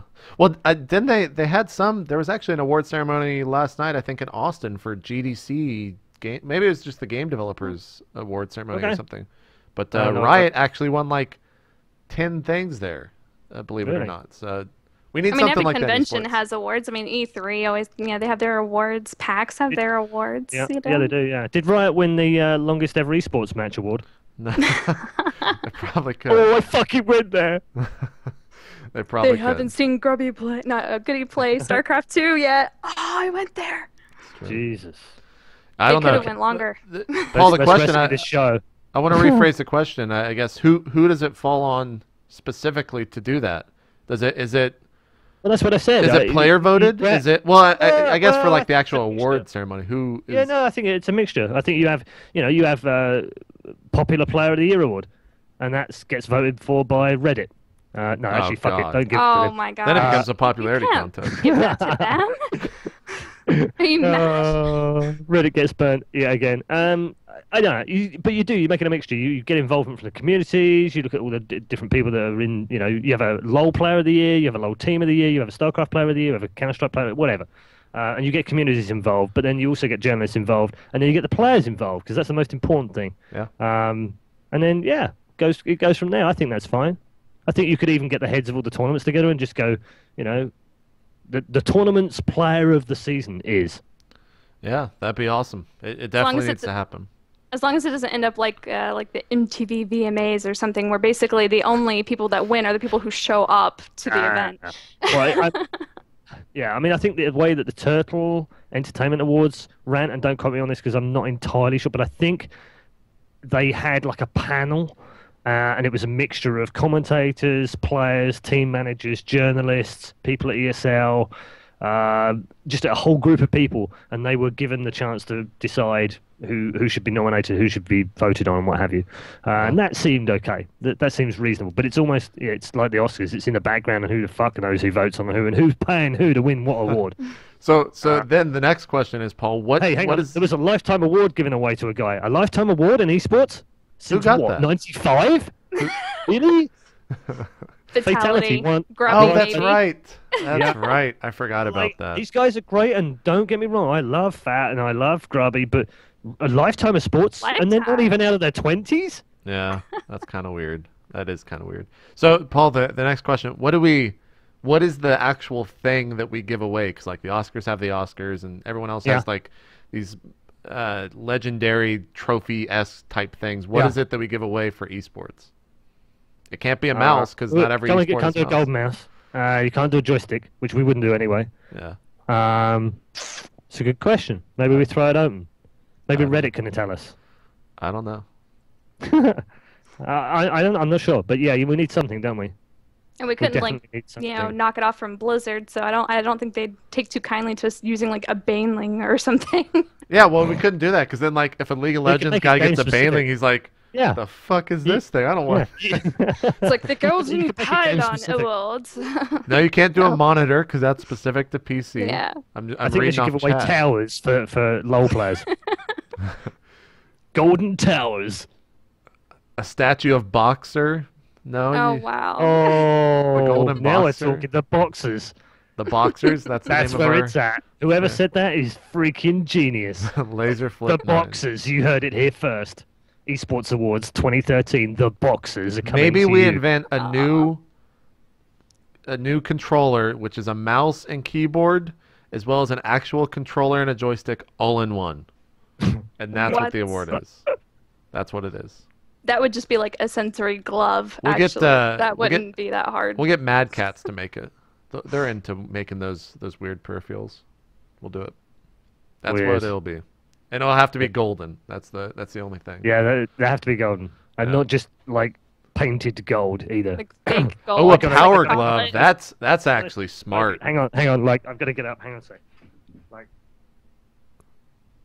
He's about to pull a power that was glove. Oh, me. dear. Going, look, like this shit. Can you see that shit? Look, that's supposedly a gold trophy. There's shit all over it. I don't know what that is, but that's a gold trophy. But look, that's not gold on there. Yeah, That's you know what I mean? it's gold paint.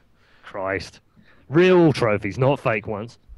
I like the idea of a golden power glove. I like that. We'll have to I get like the golden boxes. A statue. It's like the Jules Rimet trophy. Well, we'll have to get that through Jessica. boxer. So I don't know, Paul. I don't know if that'll work. So we're fast approaching the end of the program. No. Ooh. Which is the final part of the program is any other business, which is your chance, uninterrupted by either me or JP, Jenna. That Did you could be notice I went to dangerous. Jenna first?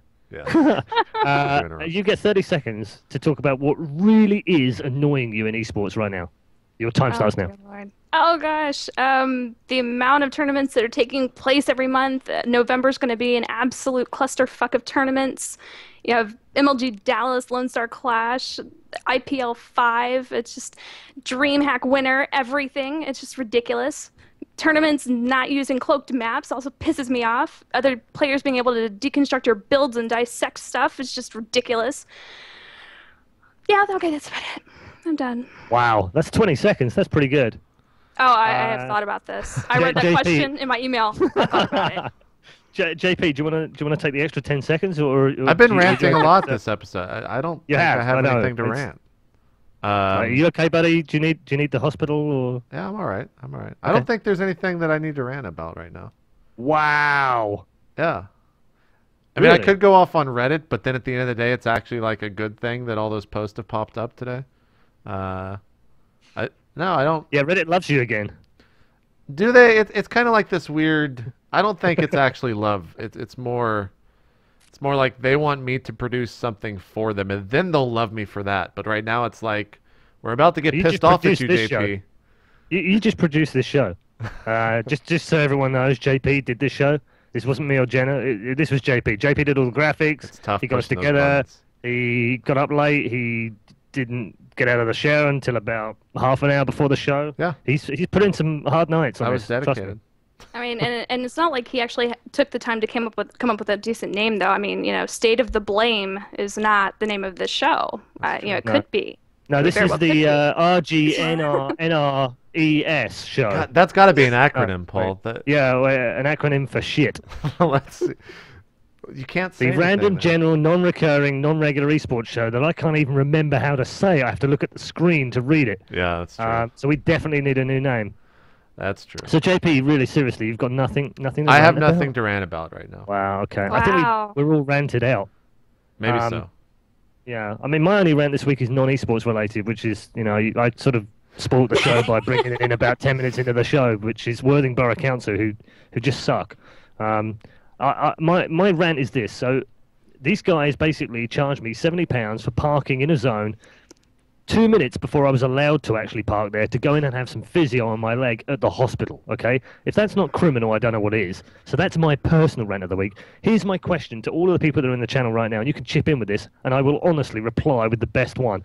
They've sent me this tweet, okay? And this tweet says, well, it's bullshit, but it says, we're sorry to hear you have problems. No, they're not. With our website.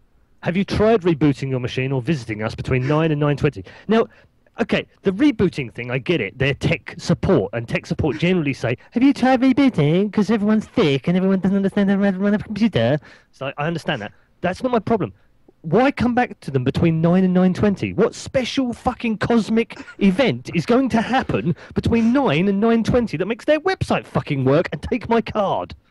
I have no idea. So my question is this to you guys out there. If you would like to reply to these people, they are at Worthing Council on Twitter, okay? And I would like to reply back to them with a suitable response to that tweet. If you've got a suggestion, drop it in the channel. And that's pretty much my whine. Probably way more than 30 seconds, so I apologise right now. Final thing of the night then, 30 seconds to explain the best thing in esports in the last month. Genna. Best thing in esports in the past month. I started an esports team. Best thing in esports in the past month. No, not really. It's pretty big. Thank you. I think it's a pretty big deal. Best thing. That's hard.